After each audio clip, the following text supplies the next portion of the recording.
I did a webinar the other day for some people, and we were talking about anxiety, depression and stress, and I was talking about the gut-brain connection between the food that we eat and the health of the gut microbiome, because a lot of the reasons why we get anxiety and depression is actually rooted down within the gut health, because you've got this this vagus nerve that travels and wanders around the body, but the most important thing is it travels to the brain, and whenever it gets inflamed, then the brain gets inflamed, and that's why we have a lot of anxiety and depression. 90% of your serotonin is made in the gut, and the rest is made in the brain.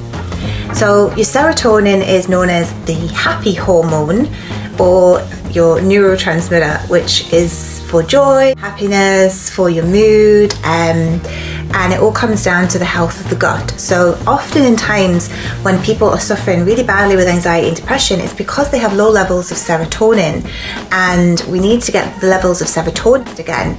Now I'm just going to tell you how to do that as a little tip for you here if you're suffering with anxiety. Now there's loads of reasons why you might have anxiety and depression, and that's what I would go into if you had a coaching session with me, but this is just a little tip if you are suffering. So right away, take those notes now. So we have GABA, which is an amino acid, and you can supplement with GABA. We also have 5-HTP, which is known to boost the mood. We also have those magnesium vitamins, which a lot are very, very low in, because our soils are so depleted from the mineral now that we don't get it from the food that we eat, which is why I rave all the time about dark chocolate and stuff, because dark chocolate also raises the serotonin, but it is equally high in the magnesium too, and so there's lots of benefits to dark chocolate without the sugar. It has to be dark chocolate only.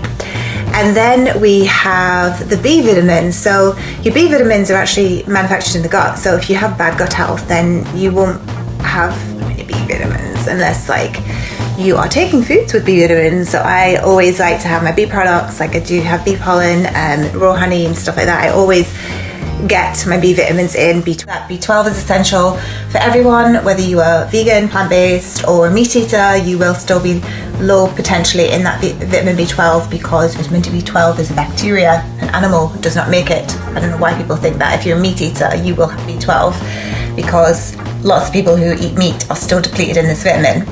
And the other one is vitamin C, which, guys, it's just essential for everything. It's essential for healthy bones, it's essential for healthy skin, it's essential for the immune system, it's essential for anti-aging, it's essential for everything.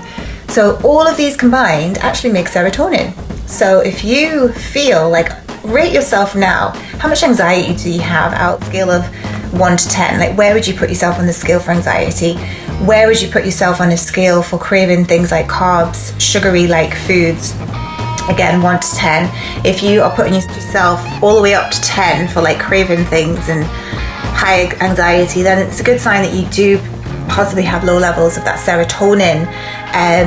So we need to think about the minerals that we're getting into our bodies, and bacteria, the levels of inflammation, that vagus nerve connection. It's all combined with this anxiety and depression. Now I know COVID-19 is obviously a very stressful time, and it is, we might have a little bit more anxiety than normal, but there's a few little tips for you there. If you are suffering from anxiety, think about your diet.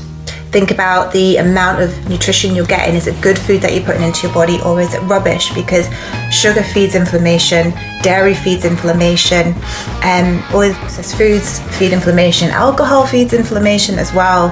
And we need to get that good diet, that good food into our bodies if we want to raise that serotonin and make us feel happier and create a more mindset.